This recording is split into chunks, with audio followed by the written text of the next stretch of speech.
Hola, buenos días. Mi nombre es Verónica y en esta oportunidad vengo a contarles con un video más que nada el tema de las cuentas regularizadoras. Hacemos un inicio de algo que ya hemos visto, pero para llegar al final de estas. Como sabemos, la contabilidad para el proceso de decisión y para el proceso contable se divide en etapas, que la fundamental es la entrada al proceso y la salida. En la entrada tenemos la captación de datos, en el proceso la identificación, la clasificación, la medición y la salida, los estados contables.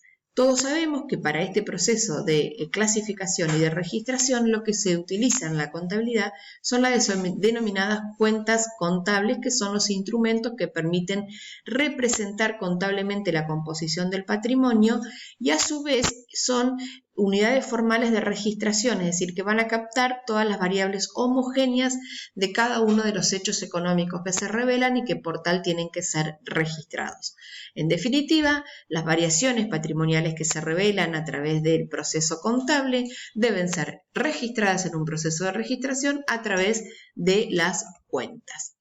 Las cuentas se clasifican según su naturaleza y acá tenemos diferentes opciones. Tenemos, si se analiza desde la ecuación patrimonial estática, que la conocemos como que el activo es igual al pasivo más el patrimonio neto, es decir, los tres elementos fundamentales de la ecuación contable básica, vamos a decir que esas cuentas las vamos a clasificar en cuentas patrimoniales, y en eso encontramos las patrimoniales del activo, la patrimonial del pasivo y las patrimoniales del patrimonio neto. No vamos a redundar en lo que es el activo, el pasivo, el patrimonio neto, ya que a esta altura sabemos lo que es. Lo que sí vamos a dejar bien en claro que las cuentas patrimoniales del pasivo tienen movimientos tanto al debe como al haber. Por lo tanto, su saldo, es decir, el saldo de los mayores al cierre de cada ejercicio o los intermedios, van a ser de acuerdo a los movimientos que tuvieron y de acuerdo a la naturaleza del saldo. ¿Qué queremos decir con esto? Que las cuentas patrimoniales del activo siempre van a tener saldo deudor. ¿Por qué? Porque aumentan por el al debe, disminuyen por el haber, lo que esto significa que toda la sumatoria de los movimientos al debe deben ser mayores a la sumatoria de los movimientos en el haber. Las cuentas patrimoniales del pasivo, ese residuo del saldo al cierre, va a arrojar un saldo acreedor, lo que significa que los movimientos al debe deben ser mayores que los movimientos en el haber deben ser mayores que los movimientos en el debe. ¿Por qué? Porque las cuentas patrimoniales del pasivo y del patrimonio neto aumentan por el haber y disminuyen por el debe. Cuando ambas sumatorias del debe y el haber son iguales, decimos que la cuenta está saldada. Si vamos a empezar a ver, vamos a hacer un análisis de la ecuación patrimonial dinámica, es decir, donde a los tres elementos de la ecuación básica le agregamos las cuentas de ingresos o egresos, resultados positivos y resultados negativos, acá encontramos otra tipificación de cuentas que son las cuentas de resultado. ¿Qué es un resultado? Toda variación cuantitativa del patrimonio que hacen que aumente o que disminuya. Por lo tanto, vamos a tener resultados positivos o resultados negativos. Los resultados, las cuentas de resultado, son las que van a permitir apreciar la evolución que tiene el patrimonio neto en dos momentos determinados, como el resultado de las operaciones y hechos económicos acontecidos. ¿Qué diferencia tienen con las cuentas patrimoniales, las cuentas de resultado? Que estas últimas lo que hacen es que no es el saldo al cierre del ejercicio, no es un residuo de los movimientos al debe y al haber, sino que las cuentas de resultado acumulan movimientos al debe o acumulan movimientos al haber. Por eso también se las conocen como saldos, como cuentas acumulativas. Las cuentas de resultado positivo, como aumentan por el haber, van a tener obviamente saldo acreedor, y las cuentas de resultados negativos, como aumentan por el debe, van a tener saldo deudor. Existen algunas momentos en donde las cuentas de resultados positivos se van a poder debitar y las de negativo acreditar, que se las conoce como, vamos a decir, excepciones, y esto pueden ser, por ejemplo, las devoluciones de venta, las cuentas de refundición, los asientos de refundición al cierre, o por cualquier error contable que exista durante el ejercicio económico. Siguiendo con las clasificaciones, acá aparece una tercera clasificación que es la que me quiero más que nada encaminar en este video, que son las cuentas regularizadoras. ¿Qué son las cuentas y para qué nacen estas? Nacen con el objetivo de regularizar el saldo de la cuenta que le da origen. A ver si me explico. Nosotros tenemos una cuenta patrimonial del activo que quizás necesite un desdoblamiento de la información más detallada. Y esto se puede hacer a través de las cuentas regularizadoras. Por lo tanto, ¿cuál es el beneficio o los propósitos bien definidos de las cuentas regularizadoras? Disminuir los valores de las cuentas que representan dichos bienes, derechos u obligaciones, porque pueden ser regularizadoras del pasivo o del activo, y no afectar el saldo de la cuenta que la regulariza. Por lo tanto, en el cuadro acá pueden observar que dice: permiten ajustar el saldo de otras cuentas, brindando información más detallada acerca de determinados hechos o situaciones. Existen regularizadoras de activo y regularizadoras de pasivo. ¿Qué diferencia tienen con las de activo y las de pasivo? Las regularizadoras de activo, a diferencia de la cuenta que le da origen, van a tener saldo acreedor, es decir, van a ser pasa y va a ser patrimonial del activo, pero con saldo acreedor, opuesto a la madre, a la cuenta madre. En cambio, las regularizadoras de pasivo van a ser patrimonial del pasivo con saldo deudor. Caso opuesto a la madre, que las de pasivo son saldo acreedor. Las razones por las que se aplica el procedimiento de usar cuentas regularizadoras son la necesidad de contar con información detallada de uno y otros conceptos a los fines de la exposición contable, necesidad de mantener un control discriminado de los movimientos en una y otra cuenta, y la necesidad de conciliar o cruzar datos entre los bienes, derechos y obligaciones.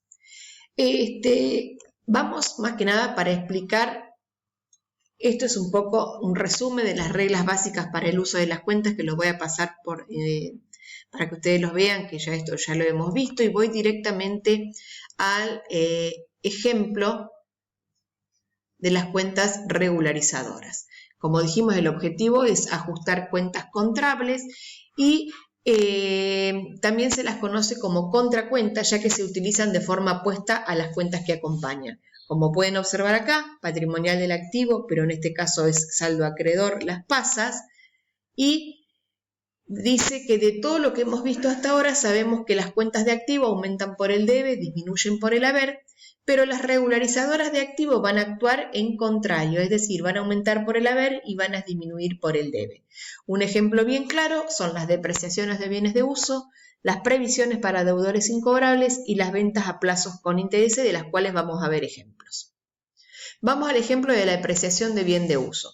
Primero, una empresa compra un bien de uso para usarlo, obviamente, que es un auto, y esa máquina o ese rodado con el tiempo va sufriendo una depreciación. ¿Qué es la depreciación? Es la disminución periódica del valor de origen del bien por diferentes conceptos que pueden ser la depreciación lógica del uso del tiempo, por desgaste, por obsolescencia.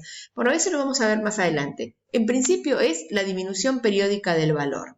Por ejemplo, supongamos que tenemos bienes de uso que se adquirieron a 1.000 y que se deprecian a 100 pesos al finalizar el primer ejercicio contable. Las depreciaciones siempre se realizan una vez al año al cierre del ejercicio. Vamos al ejemplo. Entonces podemos indicar que esa pérdida de la cuenta de muebles y útiles, es decir, el desgaste, cuando tenemos que registrar ese desgaste del bien, lo haríamos simplemente haciendo depreciación de muebles y útiles, como la cuenta de resultado negativo que me indica el desgaste, y lo podemos directamente netear de la cuenta muebles y útiles acreditándola. Pero, sin embargo, si queremos usar cuentas regularizadoras, ¿para qué?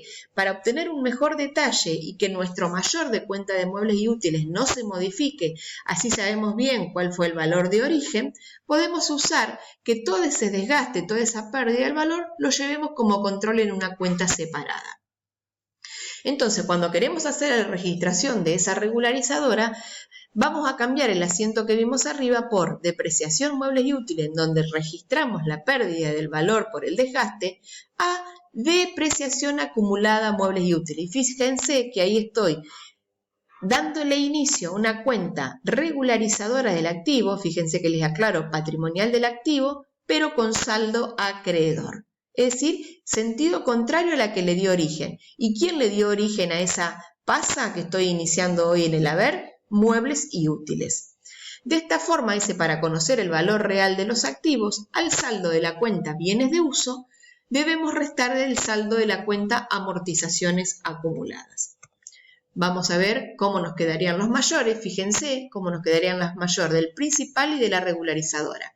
Muebles y útiles nos va a quedar por 1.000 pesos, que es el valor de cuando adquirimos el bien, y la depreciación acumulada nos va a quedar por 100 pesos acreditada, indicando cuál fue el desgaste de ese bien en ese periodo. Por lo tanto, si yo en la exposición del balance de esta empresa voy a exponer en el rubro bienes de uso que tengo 1.000 pesos de muebles y útiles, pero que ya se depreciaron 100. Por lo tanto, el valor contable del bien al cierre del ejercicio va a ser 900. Siguiendo con las regularizadoras de activo, tenemos las ventas documentadas con intereses. Otro ejemplo, dice, si la empresa realiza una venta por 10.000 pesos, recibiendo como parte de pago un documento a cobrar a 60 días por 12.000. Es decir, hago la venta por 10, pero como recibo un documento a cobrar de 12.000 pesos, tengo 2.000 de intereses. Si quiero realmente llevar bien una cuestión lógica de información sobre ese documento, lo que hago es registrar al debe documento a cobrar por el total patrimonial del activo. Fíjense que acá se inicia una nueva cuenta. Dice, intereses no devengados de documentos a cobrar, patrimonial del activo con saldo acreedor por 2.000. Y registro la venta por lo que realmente fue los 10.000 pesos. Dice, en esta registración quiere demostrarse que la cuenta regularizadora surge como consecuencia del activo documento a cobrar. Por el principio de devengado, donde los resultados hay que apropiarlo al periodo que corresponde, debemos registrar los intereses de acuerdo al paso del tiempo. Como la venta fue a 60 días, el total de los intereses corresponde 1.000 a los primeros 30 días y 1.000 a los segundos 30 días. Por lo tanto, yo tengo que apropiar esos intereses ganados mes a mes. Por lo tanto, la registración que sigue a eso va a ser al 30 de abril registrar el devengamiento de los intereses como, ahí fíjense que voy a debitar la cuenta de intereses no devengados y ahí voy a apropiar los intereses realmente del mes como intereses ganados y el mismo asiento lo voy a repetir al 30 de mayo. Es decir, que ya registré el devengamiento de los intereses. Al 1 de junio, cuando cobro el documento, voy a tener caja por la recepción del dinero y voy a dar de baja el documento a cobrar por los 12.000 pesos. Al vencimiento del documento, es decir, cuando yo cobro el documento, las cuentas regularizadoras tienen que estar saldadas, al igual que la cuenta principal o sea, si voy a saldar la cuenta principal que le dio origen, la cuenta regularizadora tiene que estar saldada. Si hicimos las cosas bien, el mayor, en este caso del documento, fíjense, documento del mayor de documento a cobrar, me quedó registrado. Cuando hice la venta por 12.000, cuando lo cobré por 12.000. Documento a cobrar me queda saldada. Los intereses no devengados de ese documento a cobrar se dan inicio a la misma fecha de la venta por 2.000 y después, a medida que pasa el tiempo por el criterio de devengado, fui apropiando los intereses y me quedan 1.000 el 30 de abril, 1.000 al 30 de mayo, o sea que me indica cómo fui ganando esos intereses mes a mes y me queda saldado al 30 de mayo una vez que pasaron los 60 días. Y me queda un tercer mayor que me identifica realmente los intereses que gané, 1.000 y 1.000 cada uno de los meses, por lo tanto en el mes gané 2.000. Entonces fíjense cómo me quedó bien demostrado que la cuenta madre documento a cobrar me dio origen a una cuenta PASA, intereses no devengados, que registrándolo debidamente mes a mes me identifica al cierre del ejercicio que los intereses ganados son 2.000 pesos. Bueno, en un próximo video seguimos con las cuentas regularizadoras de pasivo.